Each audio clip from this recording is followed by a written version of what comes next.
لبيك اللهم لبيك لبيك لا شريك لك لبيك إن الحمد.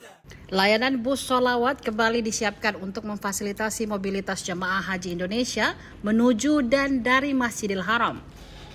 Sebanyak 27 rute bus akan melayani lebih dari 203.000 jemaah reguler yang menginap di 205 hotel di wilayah Shisa, Raudlah, Jarwah, dan Misfala. Bus sholawat ini beroperasi 24 jam non-stop dengan dukungan sopir dan petugas khusus di setiap halte dan terminal. Ada 3 terminal utama yang menjadi titik pemberhentian bus adalah Terminal Ship Amir, Jabal Ka'bah, dan Jihad atau Aijad. Bus 1-14 melayani jemaah dari wilayah Shisa dan Raudhah melalui Terminal Ship Amir dengan akses masuk Masjidil Haram lewat pintu Marwah.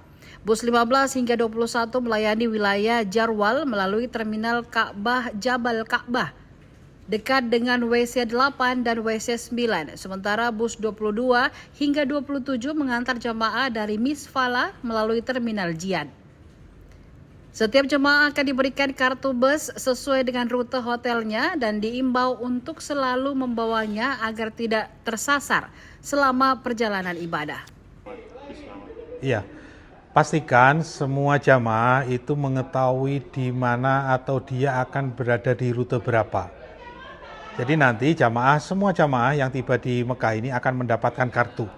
Dan dari kartu itulah kemudian jamaah akan mengenali di mana rutenya. Termasuk jika jamaah itu nanti mungkin tersesat, petugas akan mengenali sebenarnya jamaah itu berada di rute berapa dan ditempatkan di daerah mana.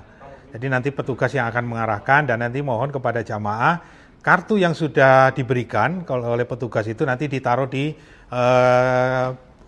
tas dokumen itu sehingga bisa dikenali.